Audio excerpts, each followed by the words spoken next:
Hello everyone, welcome back to my another mini blog. অফিসের সবাই মিলে অনেক দিন হয়ে গেল একসঙ্গে কোথাও ঘুরতে যাওয়াই হয় না, তাই ঠিক করলাম কাছাকাছি কোথাও একটা ঘুরেই আসা যাক। তাই আমাদের অফিসেরই একটা ম্যাম, শানি ম্যামের দেশের বাড়ি বাদলপুর, সেখানে যাওয়াটাই ঠিক হলো সবার। ভোরবেলা সবাই মিলে ট্রেনে উঠে বাদলপুর যাওয়ার জন্য রওনা দিলাম।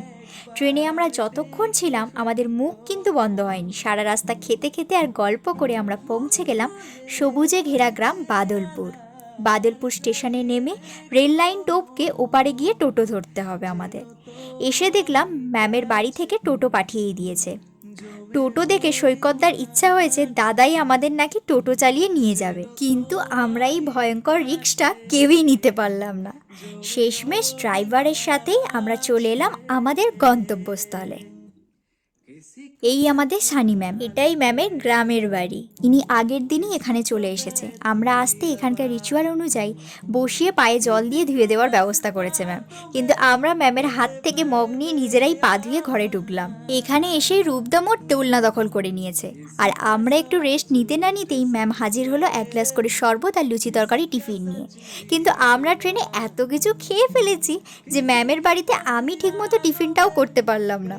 এটা ম্যামের মেয়ে দিশা ওর দিদার সাথে মিলে আমাদের সবার জন্য দুপুরের খাওয়ার সমস্ত ব্যবস্থা করছে। তারপর ছেলেরা ঠিক করলো ওরা পুকুরে স্নান করতে যাবে। আর পুকুরে স্নান করতে এসে ওদের কাণ্ড দেখো, গামছা পরে কানে মাথায় ফুল দিয়ে যাত্রা করছে। তারপর এরা এখানে স্নান করছে, আর মা এদিকে ম্যামেদের সবজি বাগান থেকে কয়েকটা সবজি তুলেছে। তারপর সবার স্নান হয়ে যেতেই আমরা লাইন দিয়ে বসে গেছি দুপুরের খাওয়া দাওয়া করতে। দুপুরে অনেক কিছু আইটেম রান্না হয়েছিল, সেগুলো খেয়ে একটু রেস্ট নিয়েই বিকালের দিকে বেরিয়ে পড়েছিলাম ম্যামের জেঠু কাকিমাদের বাড়িগুলো একটু ঘুরতে আর আশপাশটাও ঘুরে দেখতে, কারণ ম্যামও অনেক দিন তো আসেনি দেশের বাড়িতে, তাই ম্যামের সাথে আমরাও একটু ঘুরে নিয়েছি। তারপর ঘুরে বেরিয়ে সন্ধ্যের দিকে এখানে ফিরে এক কাপ করে চা খেয়ে দেখলাম রাতের রান্নার এখন ব্যবস্থা চলছে। আর আজকে রাতের মেনুতে আছে দেশি মুরগির ঝোল আর তার সাথে পোলাও। আহা, সৈকতদা আজকে মাংসের দায়িত্বে আর দিশা আছে পোলাওয়ে। রাতে খাওয়া দাওয়া শেষে সবার জন্য ছিল একটা করে পান। তারপর আমরা বেশিক্ষণ আর কেউই খাওয়া দাওয়া করে গল্প করিনি, কারণ আমাদের ভোরবেলা আবার উঠতে হবে, কারণ আমরা এখান থেকে যাব দীঘা। এখান থেকে দীঘা মাত্র 20 মিনিটের পথ। এটা নেক্সট ডে মর্নিং ভোরবেলায় আমরা টোটোয় করে বেরিয়ে পড়েছি দীঘা যাওয়ার পথে।